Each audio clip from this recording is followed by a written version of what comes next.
Hello everyone. We have Mahesh Chowda and Chirag Kiwala, who are my best friends. They have joined us for a conversation. And Mahesh and Chirag are very special in my life because we studied together in engineering college and we have been friends since past 20 years. Uh, we were in the same class together. Then when we were working for our first company, we used to stay together. So we have a lot of memories to share.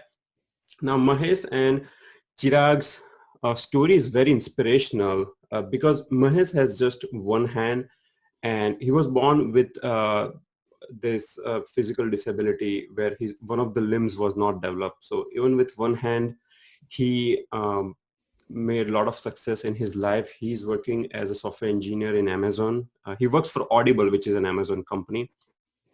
Chirag, on the other hand, after graduating, he had difficulties getting his first job. He got his first job after 1 year, but after that, he never looked back.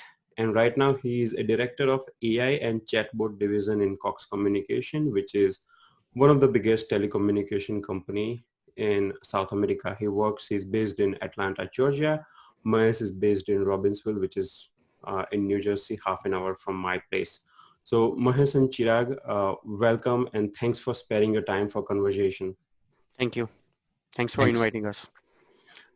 So Mahesh, let's start with you first. So you were born with only one hand. When you grew up as a child, uh, did did society or your friends told you that you cannot do certain things, and did you ever feel limited by your physical disability?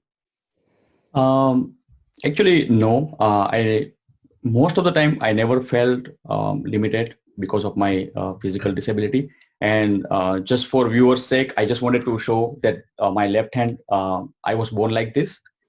And during my childhood, I got complete full support from my family, my brothers and my parents, and also my friends. However, I had one incident during my 10th grade that we had to choose different subjects. And one of the subjects was typewriting.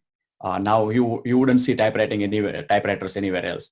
But at that point in time, we had to choose one subject, and I wanted to go for typewriters because I knew that it's going to be useful to me if I take any kind of computer classes or computer courses.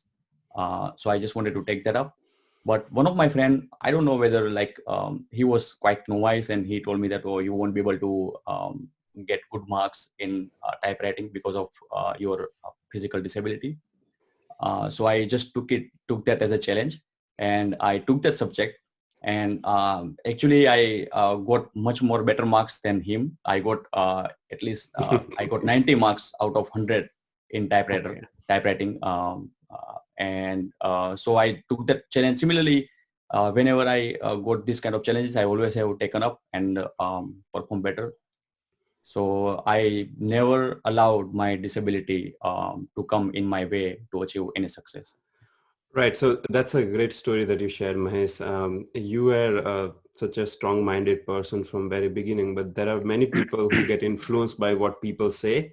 Mhm. And looking at your example, if you're listening to someone, maybe you have to see like who is that person, okay, and only believe in that person if that person has credentials. Like this person who talked to you, he himself didn't got less marks than you.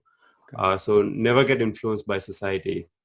That's the story. And by the way, Mahesh not only works on computers, he knows swimming. He also plays cricket and he was one of the best singers in our college, right? So he has this one hand which he uses. Mahesh, so you can use this one, your hand on computer, right? You can press, I think, Yes. shift, etc. So while typing, see, first of all, I want to make it very clear that being a good programmer, it doesn't mean that you are fast on typewriting, right? It's all about your thought process, how you can think, how you can architect various software components, and how you can look at the bigger picture of some product.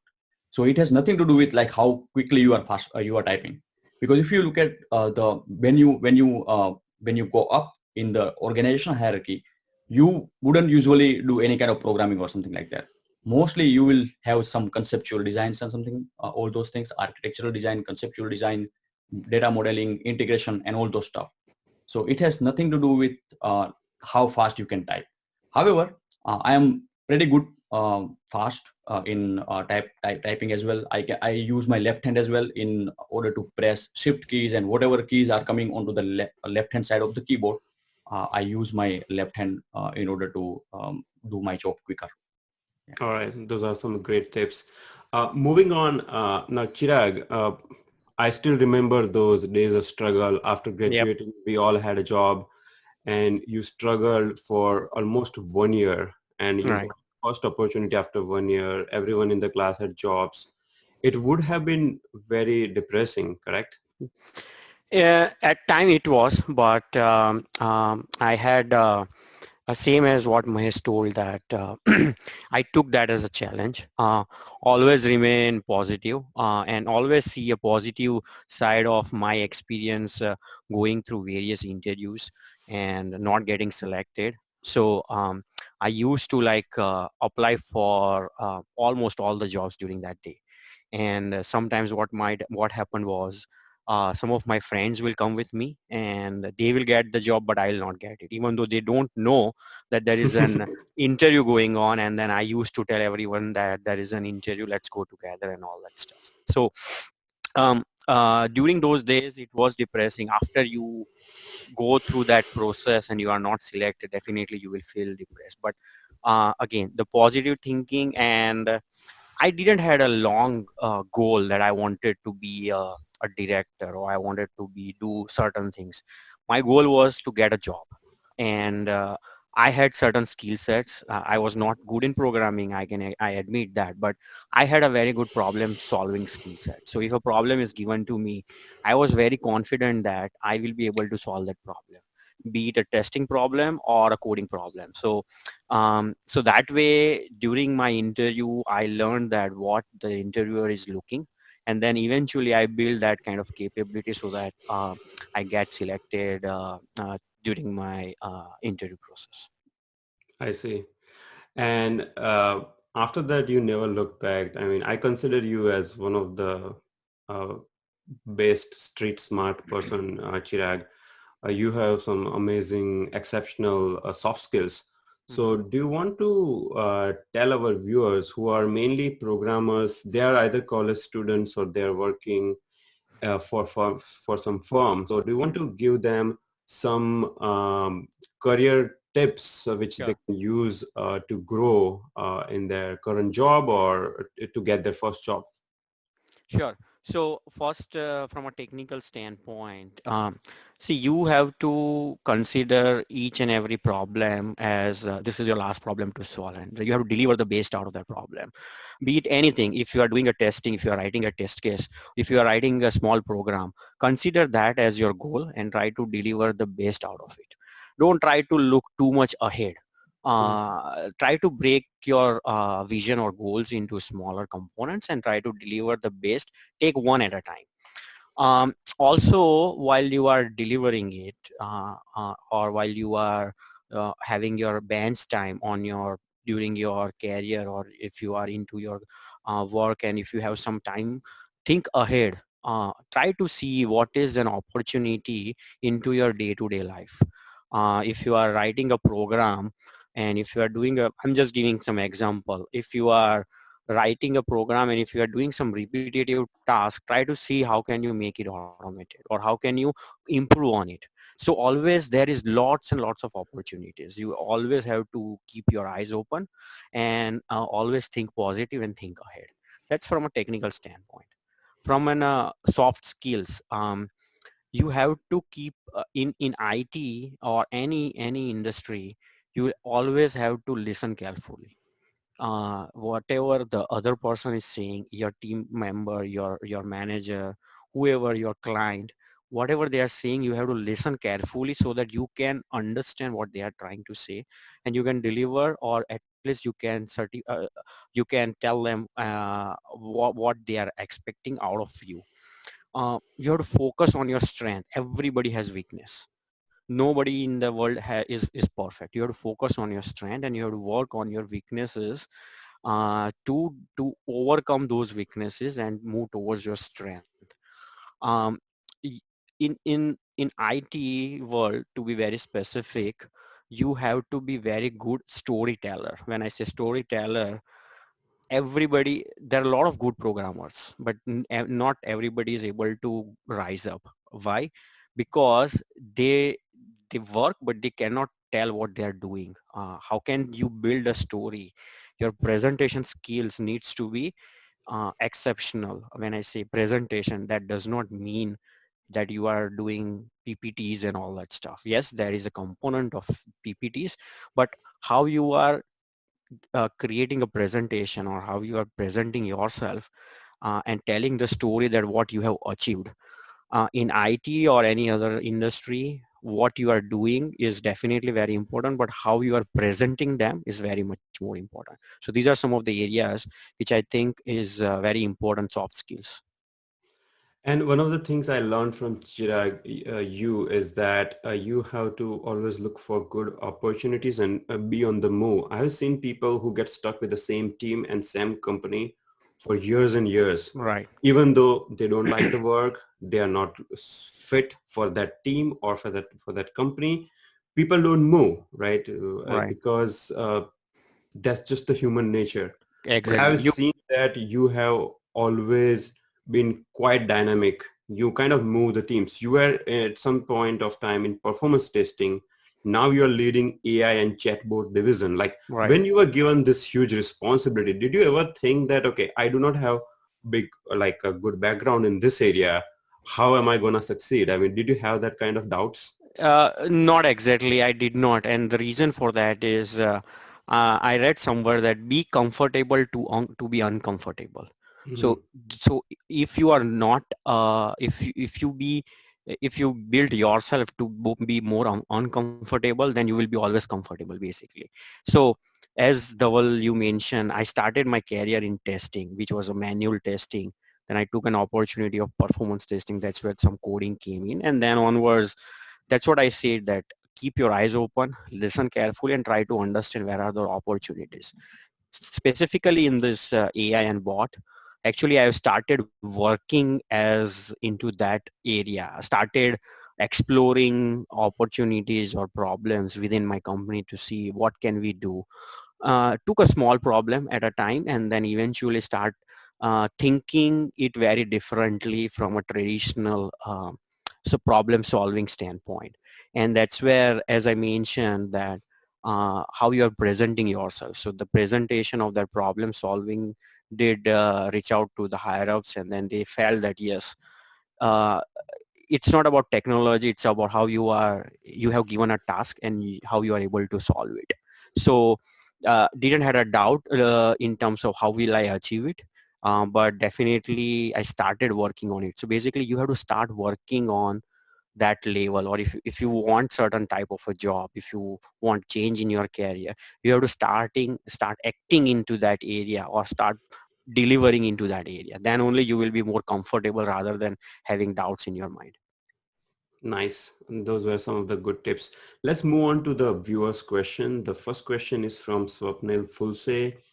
He's asking, my questions are very metacognitive. In an information economy where everything seems glittery and trying so hard to grab your time, attention, or focus, how does one continue to work towards their goals? And from different perspective, goals tend to shift absurdly often, like working at a day job versus learning something new versus maintaining fitness versus reading books versus catching up on YouTube versus spending quality time with your family. You get the point.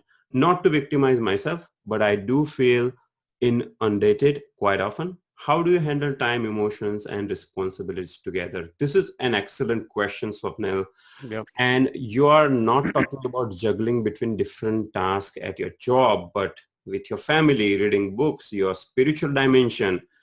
There is almost an information overload, right? Social media. So how does one spend time effectively? Mahesh, do you want to answer this question? Sure. So first thing, I want to be brutally honest, like that. If you are focusing on too many areas, then you are doing the wrong thing. Um, So one guy or one person cannot satisfy all the things. So you definitely have to focus on one stuff, whatever you like it or whatever is your career objective or Right. your personal objective, doesn't matter. Um, from the focus standpoint, I would like to bring an example of like what is the definition of focus that Steve Jobs has mentioned. So he said, focus is not something like you pick one task and then you just focus on that. Focus is something like you say no to hundreds and thousands of Right. great ideas, and then you pick one task or one job, and then you just focus on that. So I really like the definition of focus. So let's say you have one career objective. For example, if you want to uh, become a great AI/ML programmer, so you choose one task. Like for example, let's say simple task, right? For example, let's say image recognition. I want to develop a model for image recognition. So then you completely devote yourself into that task, and Mm-hmm. whatever obstacles you come across while developing that model or maybe training that model, so you will only focus on those areas. There might be so many great inventions or some great things are happening, let's say in Python or maybe in the R language or maybe in the Java, in C sharp. But do you think that you really need to focus on all those things? No, right? Because even in social media and other medias, there might be so many things happening. But Mm-hmm. I don't think so. You need to focus on all those things. I will give you my example. For example, um, it's definitely good to broadcast your skills and everything using social media. But if you look at, I was not spending much time in social media because I was focused on something else. So if you try to focus on all those areas, then you are not going anywhere. You have to definitely pick one thing. And that's very important decision that you to make, which thing you are going to pick. If you pick the right thing, then automatically whatever things you will be doing in order to achieve that, that will help you focus much more better. And also it will at least take you to the destination that you are thinking. Otherwise you are not going anywhere else. Okay. I would like to add something. I think these are some of the great points, Mahesh, you made. Mhm. Uh, so on the focus, your cell phone is very distracting. Okay. So what I do while I'm working from home, if I'm working on some cognitive task, I set aside focus hours, let's say 3 or 4 hour time window where I decide that I will not look into my phone. Sometimes I even keep my phone away from my reach because we Mm-hmm. have this subconscious habit of reaching out to phone whenever we are stuck into Right. difficult tasks, right? Just this has happened with everyone. Like let's say you're programming, you're doing any task and you are blocked. Now you get difficult area, okay, to tackle on. Mine has this habit of looking mine has this habit of looking for something easy. So then you will leave that difficult task. Let's say you're debugging an error and it's a complex error. So now you'll go to look at your phone, check your WhatsApp, Facebook, etc. That is super unproductive. When your mind finds a difficulty, you should actually focus more on that area and try to overcome that. Mm-hmm. That's why focus hours very important. Every day set aside 3 to 4 hour focus window. Like it could be scattered throughout the day, like two windows of 3 to 4 hours of focus. Second thing is collaborate. As Mahesh said, we have to always say no. If the task that you are getting, if that can be done by someone else in an effective way, and that is something that is not interesting to you, offload it. Okay. I have a home, and whenever I get like some electricity problem or plumbing problem, these are the areas, they are neither of my interest and I'm not expert. And if I spend time fixing my electricity problem or plumbing problem, by the way, in US, this is very common. In India, it's not common, but in US, people tend to fix things on their own because the labor is super expensive. Mm-hmm. But even then, I spend sometimes crazy amount of money because uh, I the way I look at it is, okay, if I spend 2 hours fixing my plumbing problem, is that more worth, or is it worth that I spend 2 hours in making my YouTube video? Well, YouTube video is more worth because this is something I enjoy. So for that 2 hour time period, if someone asks me to pay even $200, I will pay actually. Okay, although the labor cost is pretty high. So offloading tasks to others, extremely important. And learning things effectively. I have made a video on how to learn things effectively. which is spend less time on input, which is consuming media, consuming, let's say, YouTube tutorial, and spend more time in uh, grasping, in digesting information, implementing it, and sharing with others. Chirag, do you want to add anything? Yeah, I want to add it. So the way machine learning is learning things and developing some good models, our brain also need to continuously learn. So these are some good tips, but how you are implementing on your schedule, on your work style, on your lifestyle, it is all up to you. But these are some good tips. So basically try try some of these tips. See what is working for you, what is not working for you. If you are, as Mahesh mentioned, there are a lot of things you have to have your goals very clear, that what you want to do for this next 3 hours. This is my goal, and just that's what, break your overall vision or goal into smaller successes, and then use those successes as footsteps to achieve your ultimately goal. That's a very good point, Chirag, you made, because what happens is people, let's say there is some mechanical engineer who is not doing 9 to 6 job and he wants to learn Python programming. What he will do is he can get stuck into like two kind of black holes. One is, okay, I want to start Python, but where do Right. I start? So if you go with a smaller goal that, okay, my objective for this week is just to install Python on my My machine. laptop, Right. and once I have installed, I will give myself a treat. Okay, like achieve the small successes.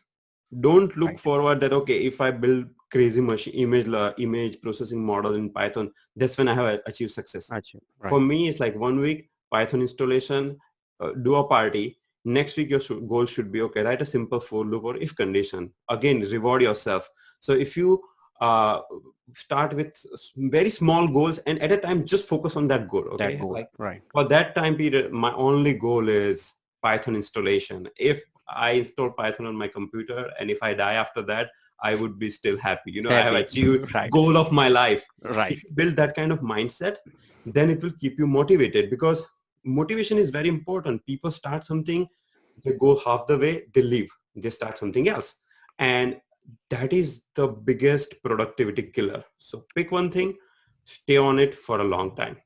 All right, Sangamesh, for a fresher, so many resources are available like YouTube, Coursera. Sometimes so many things make confusing to follow. So how to motivate yourself and creative in technical field? I think we already answered this question. Which skills of data science, data analyst, how to search, enter for a fresher job? So since this is a data analyst, data science related questions, I would add something here. If you're looking for data analyst, data scientist type of job, when an interviewer is going to look at your resume, the first thing he will look at is your experience. Now, people say that if I am a fresher, how do I build that experience? Unless I have a job, I can't have experience. And unless I don't have experience, I can't have a job. So it's like chicken and egg problem. But if you don't have a job, uh, there are ways you can build experience. You can go to some NGO and ask them to build some software for them. If you have a relative who is a doctor, who is a grocery store owner, build some app for free to that person. I have made a video where I've shared 5 tips of how to get an experience without having a job. So please go watch that, build the experience, and once you have good experience, you can then start applying for the job. I will move on to the next question now. Lijitha Bunty is asking, to sustain in the field of data engineering, how do we plan and process? At this point of time, companies are expecting to have knowledge on almost everything, starting from on-premise database knowledge to cloud, NoSQL, ETL visualization tools, Power BI, Tableau, almost everything in Spark, Batch, Stream, MI. It's very confusing on what to concentrate and build a career. Can you please guide on how a IT professional with 7 years of experience can build a strong career in data engineering? Again, I will answer this question since it's related to data engineering and this is what I do day in and out. Mm-hmm. So um, you can pick only one of the tools. If you're learning visualization, just pick either Power BI or Tableau. You don't have to learn everything. if you're learning a programming language, you don't need to learn all programming language. Just be master in one language, and after that, learning other language is just a matter of syntax. Okay, so you can narrow down the area of your expertise to max like two or three. One visualization tool, one database, one programming language. After that, in the interview, what matters is your smartness, your Right. problem solving skills. Mahesh, you appeared for an Amazon interview. Like, did they focus on specific tools or technology? No. So if you look at all the big tech companies, for example, Google, Apple, Amazon, Microsoft, all they care about is your problem solving capabilities. So regardless of whether which language you are using doesn't matter. So they will provide you a problem, then they will ask you to choose the right algorithm, data structure, the efficiency of your program. And I think all those basic concepts that you have learned during your academics, I think those are the most important and fundamental parts of becoming a very good programmer. Right. So, um, so all those companies, they focus on the problem solving capability rather than focusing on a particular technology. So that's, I think, the most important part. Whether it's a data science, whether it's a programming, it doesn't matter, right? You just need to understand the fundamentals of that. Even I interview a lot of people at Bloomberg, and when we give a problem, we just say, okay, pick your language. It could be Yeah. anything. Yeah. And how is it at your company, Chirag? Like, what is your Yeah. experience in the interview experience? Yeah, it's the same. And what we focus on is that, again, the problem solving. And to be very specific, that you have 7 years of experience, you will definitely will have used in your 7 years of experience in any area of your IT job, some portion of data management, how you are doing your data management. It's not like about writing complex query into your database, or knowing a particular tool. So try to provide your personal experience during your 7 years of career, that how you went through various ways on managing the data, be it like your, no, it's not about always about work, something on your personal side also. So try to bring that personal touch while you are providing during your interview, and try to see how you can blend your experience into this kind of concepts. All right. Next question is from Surya Pratap Badauria. Due to current pandemic situation, how a fresher should work on them to get a job? Many people are returning from foreign countries and they are already doing the job, which is increasing the competition. And it may be hard for a fresher to get a job. So this question is on the pandemic situation and overall the concern that the competition is going to be increased and freshers will have hard time. So Chirag, again, like, do you want to go and answer this? Sure. So yeah, you feel demotivated in this type of situation when things are kind of stagnant, and you tend to see that there is not a positive side of it. But I would see that as a positive side, especially in this pandemic situation. Everybody must have known that there are a lot of folks who have started working from home, and then IT and then virtual workspace is very much important. Same way, it also goes to your local stores and like small shopkeepers and all that stuff. So if you see a positive side of it, you can also see that how you can help your community, especially on things like if somebody wants to order something online, how can you make a simple app or a product fit for your local shopkeeper that will keep you motivated, number one. Secondly, you will be trying to understand the problem from the beginning. You will try to define the requirements, you will code it, and then you will test it, and then you will deliver it to your customer. So don't always look for a good job. There are a lot of opportunities, problems outside. Try to keep yourself motivated, try to keep yourself aligned to the technical needs or technique so that you are technically well versed, and whenever the opportunity comes in, apply for it. And definitely, if you are smart enough, if you have experience solving problem, that will matter more, even though you have a good competitions around that particular job. Mahesh, you want to add anything? Yeah, I'm completely agree with Chirag. Like build your own solution, look for the problems around you and try to solve those problems. That's the best thing that you can ever learn. I mean, no company will provide you that kind of experience. So And yeah, that's the best thing you can do. there are freelancing websites such as upwork.com, freelancer.com. You are not at a mercy of some company giving you a Right. job. Have a very high self-esteem. Even if no company provides you a job, as Chirag mentioned, go to a nearby grocery store or an NGO and ask them to build a software for free, right? And that will build you an experience that no job can give you. You will become all-round like entrepreneur by having that experience. The next question is Kolu Kuluri Aditya.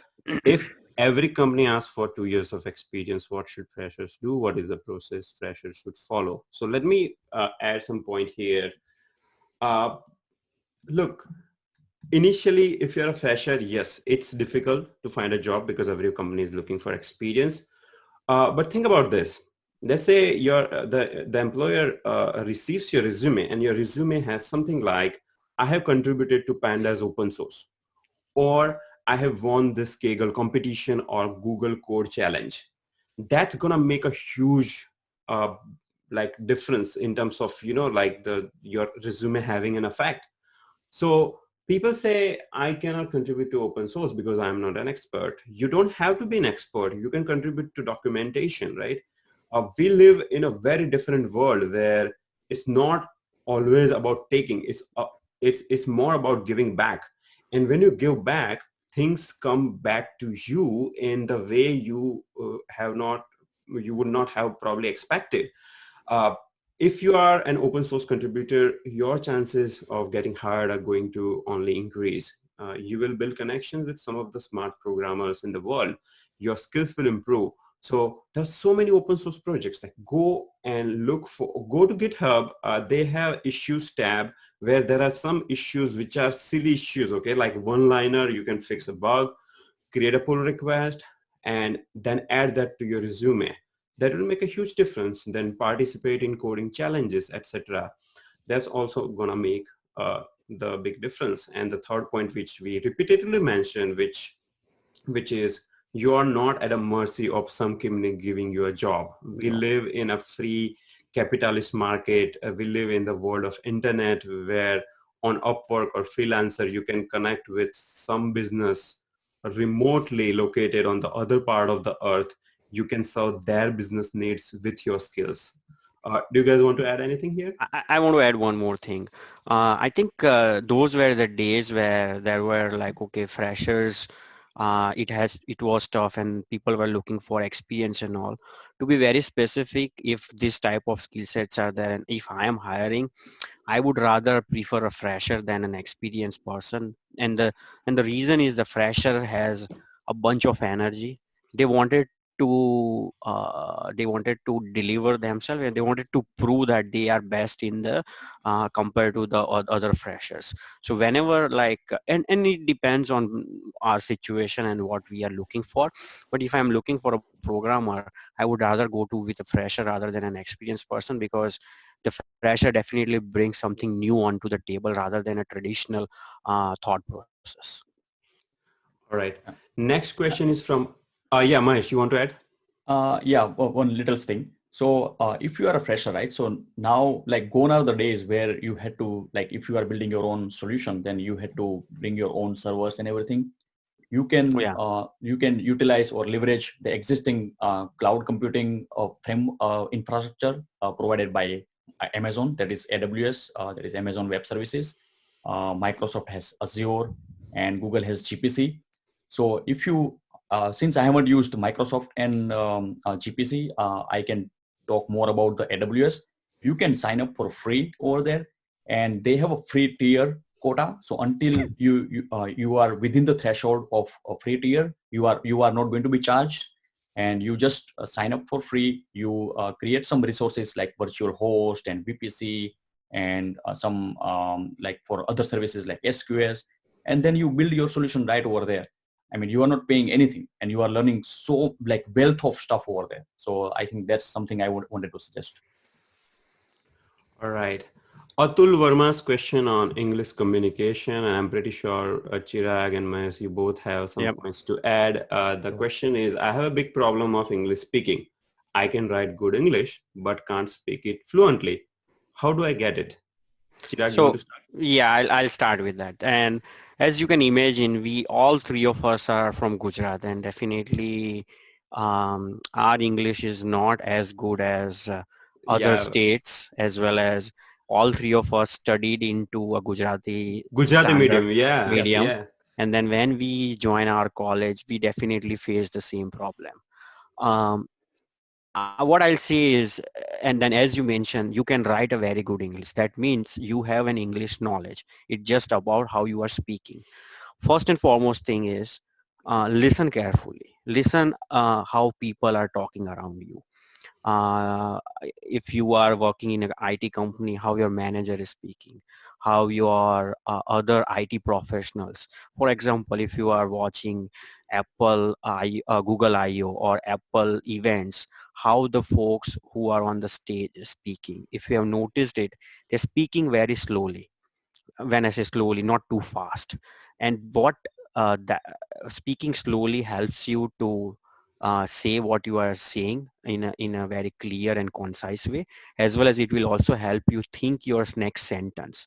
So that way you will not see, okay, you know what I see. All those kind of things are the sentences or pauses which helps you to think about your next sentence. So speak slowly, listen carefully, and then start practicing. Whenever there is an opportunity within your team, ask the question, be it a silly question, this smaller questions. If you are within your team, who you work with day in day out, helps for you to build your confidence speaking English in front of more bigger audience. Mahesh, you want to add something? Yeah, I think I completely agree with whatever Chirag said. And I just wanted to add one more thing is like sometimes like it depends on person to person. Usually what I like to do is I like to prepare for some kind of meetings, or if like I'm giving presentation or something like that, I would like to do some small prep, so that when I go for it, I don't have to think much. And story building is another part that Chirag earlier mentioned that really helps you a lot in organizing your thought process. So if you are building a good story for any kind of like communication, I think that helps you a lot in like doing the right presenting yourself in a better way to another person or a group of people. And English communication is not about what kind of fancy words you can use. It's Exactly. like Right. how can you express your thoughts in effective way by using a very like less amount of words. Okay. I have this experience when I used to go to a gas station initially when I come to the country. I would say, can I, I used to say the full sentence. Okay. Can you please fill regular gas and please fill the entire tank? And it was like so ineffective. Then I heard people saying that when you're at a gas station, you just say regular full. That's it. The other guy is doing this the whole day. He understands why you are here. You are here to fill the gas. He needs two data inputs from you: regular, full. Done. Communication over. And that same kind of preciseness you can use in communicating with anyone else. Like look at the other person, his context. Okay, you don't need to tell that person everything. Other input I have is if you have a problem in speaking, you should record yourself, and then Mm, after recording, you should listen to yourself. right. This is something I realized while doing my YouTube channel. I used to use a lot of filler words in between, like like so. When I watched my first video, it was horrible actually. I literally counted number of so im in the span of 3 minutes, and then I constantly practiced on how I can remove those filler words and how can I make my communication effective and not repeat the same statement again and again.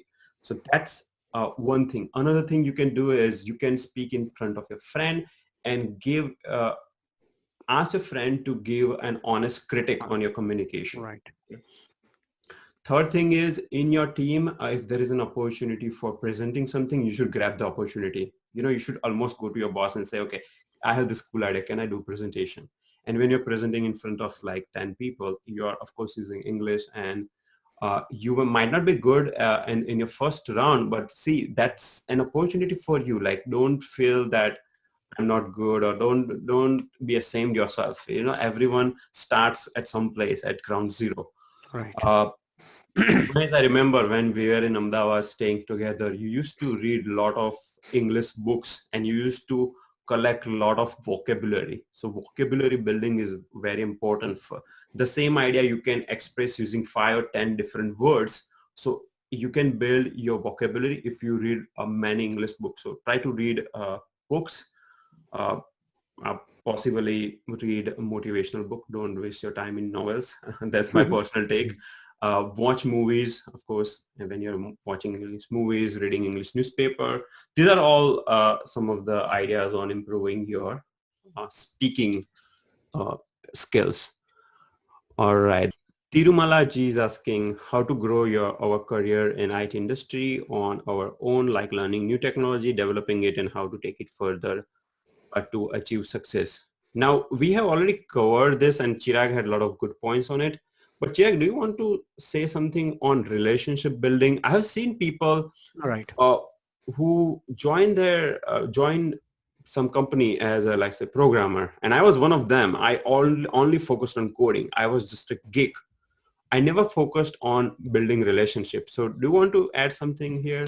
Yeah, yeah, definitely. And one of the one of the soft skills which everybody needs to build in any industry is that how do you build your relation? Um, you have to identify your mentor into your workplace.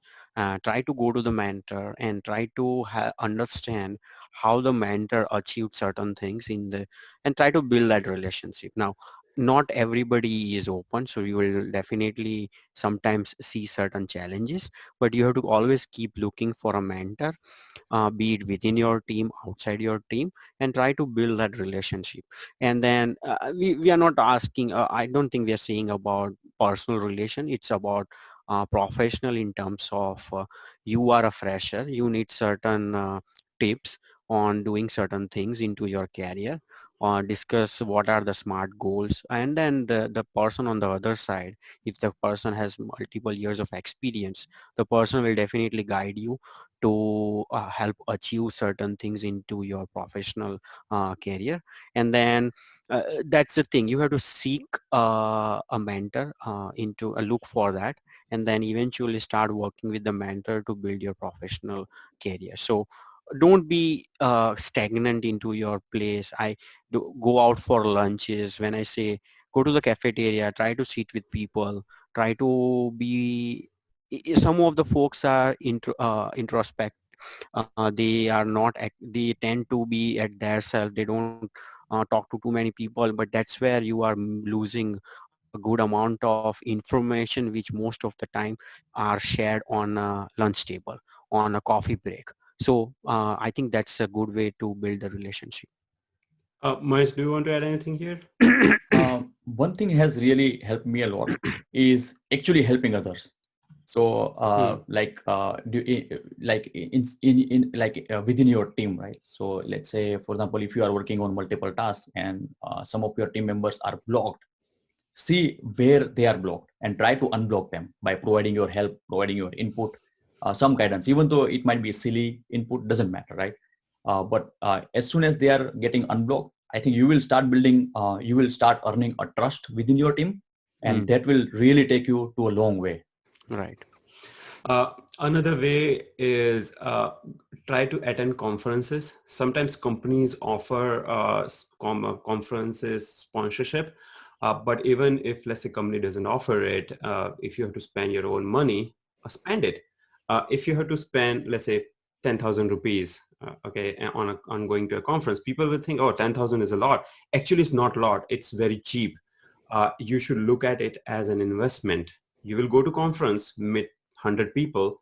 Out of that, you will build such a good connection with 3 or 4 amazing people, which will help you tremendously. Trust me, I have been going to conferences a lot, and I have learned so many things. It's invaluable. Even if the conference is expensive, spend your own money, go there, build networking skills, try to add people on LinkedIn, try to stay in touch with them, and try to learn from people as much as you can.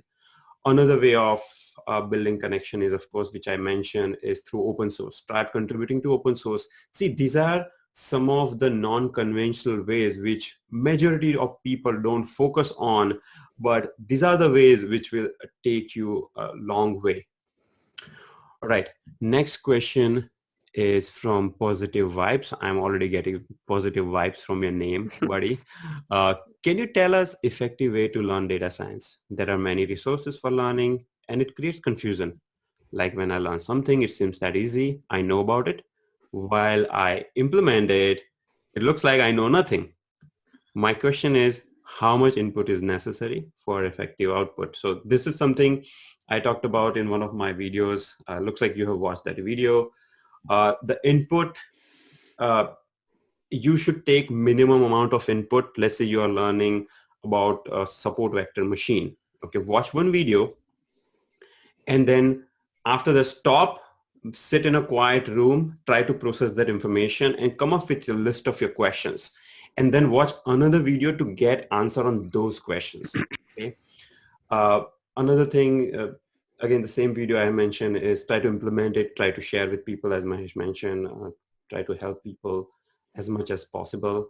Uh, Internet has loads of information and for that reason it is important that you stay with one course or one tutorial or one personality that you like and then don't just wander around too much, otherwise you will get lost. Do you guys have anything to add? No. Just wanted to add one thing here. Is like, for example, the best thing is, again, you start building your own data model or more, like machine learning model, and then you can deploy it on the free services like AWS is providing. So one of the service I wanted to mention to all the viewers is SageMaker. So it's SAGEMAKER, SageMaker, and that has a ready-made built-in model, and you can quickly bring up your machine learning model over there, and then you can start playing with that. Great. Faraz Hussein is asking, how should a BCom graduate start to learn Python and also other things which might not as easy for technical background. Uh, so this is a question from person who has no technical background. They start watching tutorials and it's just, they almost get overwhelmed because there's just so much information. There's no guided path. So how much do you want to answer this question? Like how can a BCom graduate start learning Python? Yeah, so basically you just start writing small programs, right? And then you think about like, okay, I want to just write a simple program to solve some mathematical equations, for example, or maybe some repetitive tasks. For example, let's say I have like all the small tutorials, and I think since they have watched Dhaval's videos, I mean, they might have some, they already got some background, some basic fundamentals of that. So you just think about some problems and then try to keep solving those problems. So start with a very simple solution, and then you keep adding more and more complexity to the same problem, and then you see how your program gets evolved.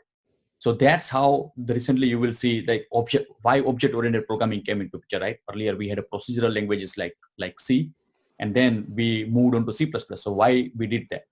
So you will get answers of those questions only when you start simple and then you keep adding more complexities, and you will see how your program grows and what are the things you are facing in there. And then you will realize, oh, why this thing exists in any programming languages. And same thing applies with the distributed systems. So I think the best way is you just try with something, keep on adding more and more complex things in same program. So Faraz, And, yeah, I go would ahead. like to I would like to add is, see, anybody who is a computer engineer or have done BCA, MCA, what they're getting taught is a problem solving technique. Um, so especially our experience, three of us are part of the same class, computer engineering. When we completed our 4 years of engineering, the only language we knew was C++. and our friends coming out of other colleges, they were taught Java and whatnot programming at that time, .NET and all that stuff. When we were out, we knew that we know how to solve a problem. What programming is that a different language is a very different syntaxes, and it is one language is solving one type of limitations of the other languages. So don't focus on the language. If your problem solving technique in your BCom, definitely there could have been many problems which you could have solved it. It's not in a programmatic way, but you have that problem. Everybody has the problem solving skill set. You just now to put that perspective into a certain language and try to, as Mahesh mentioned, try to start with a smaller easy and then start adding more and more complexity on it. And working on real problems is very important. So if you are working on in BCom, you must be dealing with a lot of Excel files. So whatever you are doing in Excel files, try to do the same thing in Python. Right. Okay. And if you look at my Python videos, if you follow first 15 tutorials, you will get a basic idea on the Python syntax. After that, you should pick one real project. Okay. And don't tell me who is going to give me a real project, because you have to be creative, you have to work hard, guys. This is not easy. Okay, so you have to put your sincerity. Many times people say, I'm interested in becoming Python developer, but are you just interested or are you committed? If you are committed, you have to put effort, you have to be creative. So look at your day-to-day problem. Okay, if you're doing your BCom project in Excel or in any other tool, you can do the same thing in Python. So try to do that in Python, and project-based learning is often the most effective way of learning things. It's not going to help if you watch 100 Python videos, because those will be all dummy. In the end, you want some kind of mental reward, which you get by working on real projects.